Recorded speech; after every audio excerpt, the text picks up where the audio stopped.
The 1980s saw increased attention from national politicians and new businesses emerge in Klamath. Amtrak services expand to include regular passenger service to Chemult. In December, a Klamath Falls branch of Ben Franklin Bank opens. Fred Hurd of Klamath Falls is sworn in as the Oregon Senate president. A year later, scandal would lead him to eventually resign in 1983, instead becoming the director of State Department of Commerce. Along East Main and 6th, the Howdy Doody Tavern opens, providing beer, wine, and a hot sandwich called the Stuffer.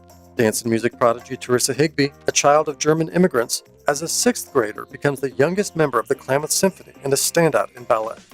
Kiwanis build a new playground in the Mills Addition through federal grant money. A national locomotive engineer strike forces Amtrak to cancel passenger service. Only freight trains carrying perishable materials continue operations. A new ordinance limiting business signs draws resentment from business owners. The President of the United States visits Klamath Falls but makes no public appearances for what is deemed a working visit to help the timber industry. Klamath Union and Henley both take home state baseball championships on the same day at Kiger Stadium. In November, following KU's loss in football in the season's final game, the KU bell is stolen. The Blues Brothers, a group of students from Mazama, claim responsibility and eventually return the bell unharmed. Before the start of the 1984 Summer Olympics in Los Angeles, the Olympic torch passes through Klamath Falls. Future Olympian Dan O'Brien of Henley High School captures 4 titles at the state track championships. Just on the other side of the border, local landmark, the Sportsman Hotel in Tule Lake burns to the ground. Seeking to save the Esquire Theater, over $1 million is raised for a building fund to construct a civic center.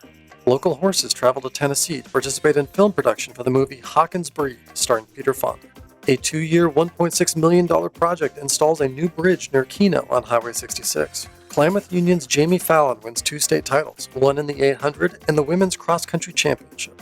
The Klamath County Museum gets a new look, an all-glass entrance at a cost of $3,300. One Klamath Falls tree ends up in the national spotlight, transported cross-country to serve as the official Capitol Christmas tree in Washington, D.C. Despite the recession, new shopping opportunities emerge as Fred Meyer is built. OIT expands with construction of a new $6 million classroom laboratory. Snow in December covers the Klamath Basin with the highest amount ever recorded at the time in a 24-hour period of 7.2 inches. 110 acres in Klamath County were returned as tribal lands from the United Methodist Church in Beatty and along Whiskey Creek. OIT's football team reaches the NAIA National Championship game, falling 37-24 to Wisconsin lacrosse. Democratic presidential candidate Jesse Jackson visits Klamath Falls on Election Day. Carl Burkhart succeeds Tom Duryea as new Klamath County Sheriff. Thanks to a vast community funding effort, the Esquire Theater officially reopens as the Ross Raglan Theater in March with a performance of The Music Man.